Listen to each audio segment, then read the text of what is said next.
Okay, so let's look at the required. Question 1 says, refer to Part A. Discuss, supported by calculations, all the tax implications arising from Part A for 2Bears Pty Limited for the entire period of the lease. Okay, entire period of the lease. The entire period of this lease was 36 months. So I'm just bringing it to your attention the scope of what they're asking for. They also say all the tax implications.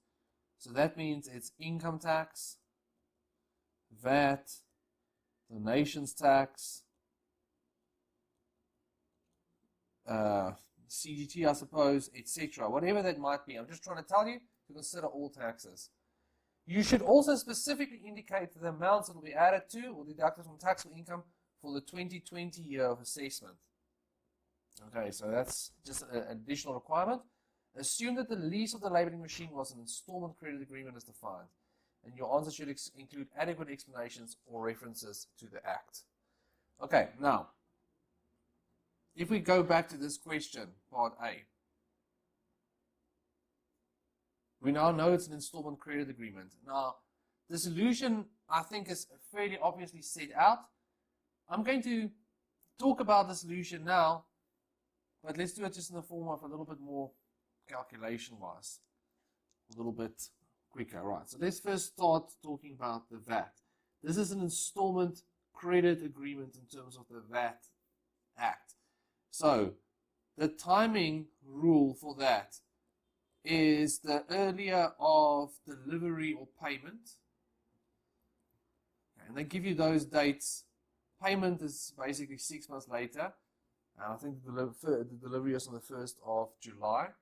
They tell you that somewhere in the question, always, or if they don't, just still state it. Right, it was delivered, there we go, 1st of July, and we know that the first payment is 1st of January 2018.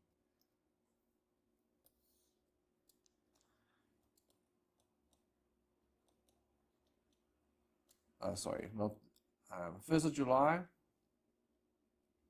2017, or this is July 2018. Okay, so the earlier of the two. Then the value rule is it's on the cash cost of the asset.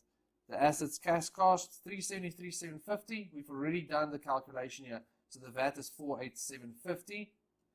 So 373,750 times 15 over 115. What did I say that amount was? 48750. So thus, per installment, 48750 divided by 6.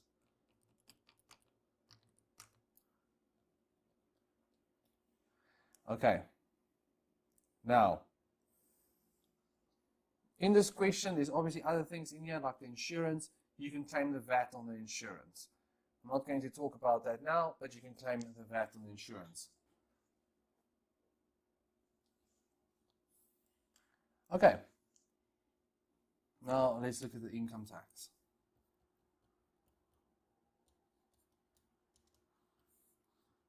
So I'm going to say deductible. Let's call it section 11A, deductible rent.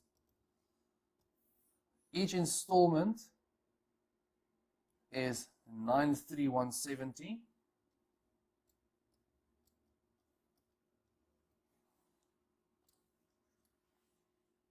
Right, minus that VAT over there. So 85045. This ended on the 1st of July. So while we're talking about it, this is the amount that you could have claimed as deduction in the 2020 year. The total deduction over the lease period is 85045 times 6. So 510270. That is an important figure for us because this is a recoupment cannot be more than this.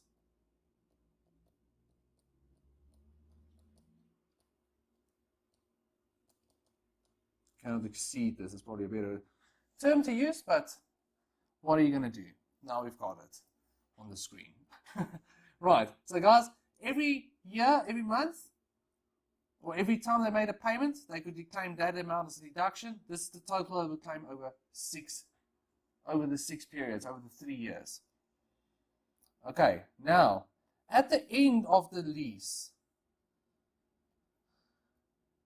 the lessor, one target, doesn't take the asset back. And Section 85BB, this is not a common one, guys. I specifically put it in here to make to trick you a little bit in this area. Although there was enough information probably in here that would have made you believe that it's been abandoned. But this would be an extra mark. But this section specifically, if you go and look in those sections and you read it properly, the subsections and subparagraphs as well, they talk about if it's 3 months have passed and the lessor has not taken steps to recover the asset, it is considered to be abandoned. Now, whenever an asset is abandoned to the lessee,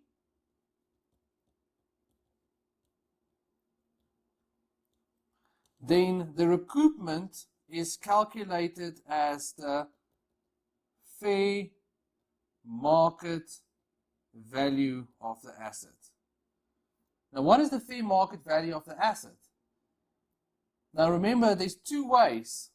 Section 85BB tells us there's 2 ways, and I'm giving this as for everybody just as a reminder. And if you don't know any of these things I'm talking about, this is a section that you should go and revise. And like I said, guys, lease recoupments are not as common to see, but the principle is always the same. Right, the fair market value, when an asset has been abandoned specifically, is you use either the cost to the lessor less a 20% reducing balance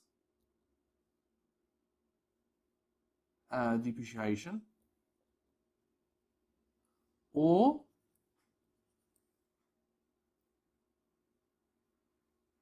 a market value that the commissioner is happy with. So that means they'll give it to you. Now in this case, they haven't given us an amount that the commissioner is satisfied with, so we have to use this method. Now, the reducing balance method basically just says, what was the cost to the lessor when they originally purchased it? Now they tell us up here that the cash cost was 3,737.50. There's the lessor, and that been equal, the cash cost of one target been equal to this amount. If for some reason they don't give you this information about one target also, then use the cash cost that is given there. That's commonly what they do. So that 3,737.50 obviously is just now including VAT. So it works like this. 3,737.50 times 100 over 115 is 325, if I recall correctly. Yes, right, so it's 325. And now you say, how old is the asset? It's 3 years old. So times 80%, that's the first 20%, times 80%, times 80%. There we go. 325. So that gives us 166,400. So the market value of this asset, the value of the recoupment, is 166,400. That amount cannot be more than the total deductions that you've claimed over the lease period, which is not the case. So it is less than that amount. So this is the recoupment amount. Now I know for a lot of you this question might seem very difficult, because lease recoupments is one of those sections I know from past experience which students tend to struggle with a little bit. Not all students, those that don't study. But let's just take a look at the solution and you'll see how many of the marks were easy to score. So first up in the solution, when we're looking at VAT, and it's a whole discussion about whether or what happens when it's an installment credit agreement, these are all straightforward marks. You talk about the timing of the supply, the value of the supply, you do the calculation, and then you talk about the VAT the lease, this is all just part of the discussion. You see there's not a mark there. How much will the input tax be? And you talk about the insurance payments, the general rules around that. Okay, also just remember that there is an insurance payment discussed in here. Now, so these are easy marks. These are 1, 2, 3, 4 easy marks. Then when it comes to income tax, talking about the lease payments being deductible under the general deduction formula, and calculating the amount, maybe you mess that up, but right, general deduction formula, and talking about how much it is for the year, very, very easy again. Then we have the lease recoupment. So this is the most challenging part of the question. So there's one mark there for discussing the fact that it is deemed to be abandoned. Then there's the calculation. Maybe this calculation of the market value, again, a little bit tricky. But you'll see it's 4 marks in total. And the capital allowances, the fact there's no capital allowances. Remember, guys, no capital allowances because the asset does not belong to 2Bears. It's treated as if it was abandoned to them, but that's only for the purposes of the lease recoupment. And then again, the insurance. So just on the basics around the VAT treatment, based on the fact that it is an installment credit agreement talking about that, and then the normal income tax treatment, even excluding the leases, it's more than enough to pass. Just one quick reminder, guys, whenever you see anything to do with VAT, the VAT question, remember, VAT you need to discuss if there's any special, or let's call it special, if there's a definition to something, you'll talk about that.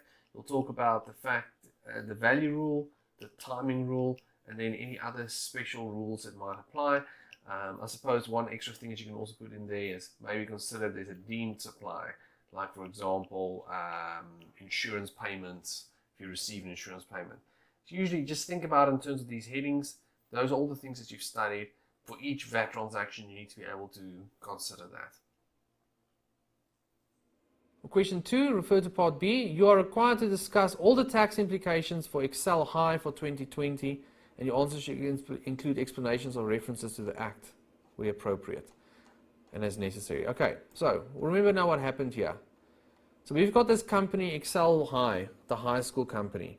It borrowed 2 million rands from Excel Varsity. So ignore the fact for now that it's a connected person. It borrowed 2 million rands to buy some land.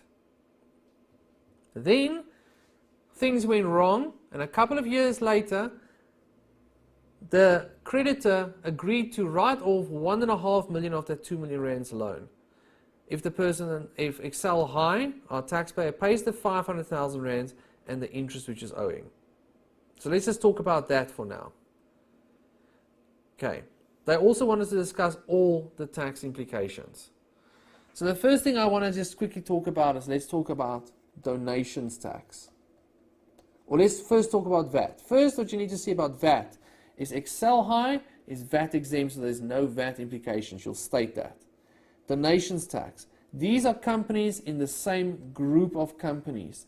Section 56 1R tells us that if companies within the same group of companies make a donation, there is no donation. So there's just thus no donations tax payable. That is also important for us because paragraph 12a says if there was donations tax, then paragraph 12a is not applicable. So thus, as there was no donations tax, so the opposite, paragraph 12a thus applies. So just remember that. Okay, so let's talk about paragraph 12a. So we purchased land for 2 million rands using a loan. Now they write off 1.5 million rands of that loan. So paragraph 12a says to us we need to calculate a new base cost. So our new base cost will be 500,000 rands. Okay, we then take that land and we sell it to a connected person. We sell it to the Excel property. We sell it for 300,000 rands. But paragraph 38 of the A schedule tells us that if you sell to a connected person, you must use the market value. So we used 560,000 rands as the proceeds. So proceeds 560, base cost 500,000, gives us a capital gain of 60,000. There we go.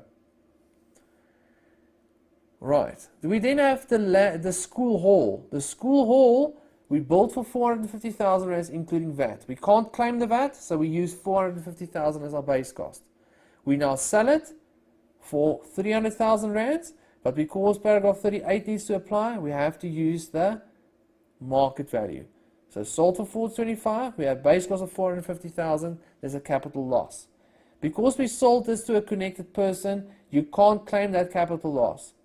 But you can claim that capital loss against capital gains from the same connected person, which we have here. So that's what we've done. All of those things you have to state. So if we take you to the solution on this, VAT implications, they're exempt. Donations tax, sections 56(1)(r).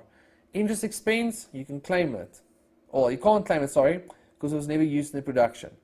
School hall, there we go. Right? See a whole story about the same connected person that you can't claim the loss. That's paragraph 39. That's the clocked loss section. Debt reduction, this is in CGT work, guys. The debt reduction on the land, no allowances were claimed, so we have a new base cost. We then calculate the capital gain, we calculate the aggregate capital gain or capital loss.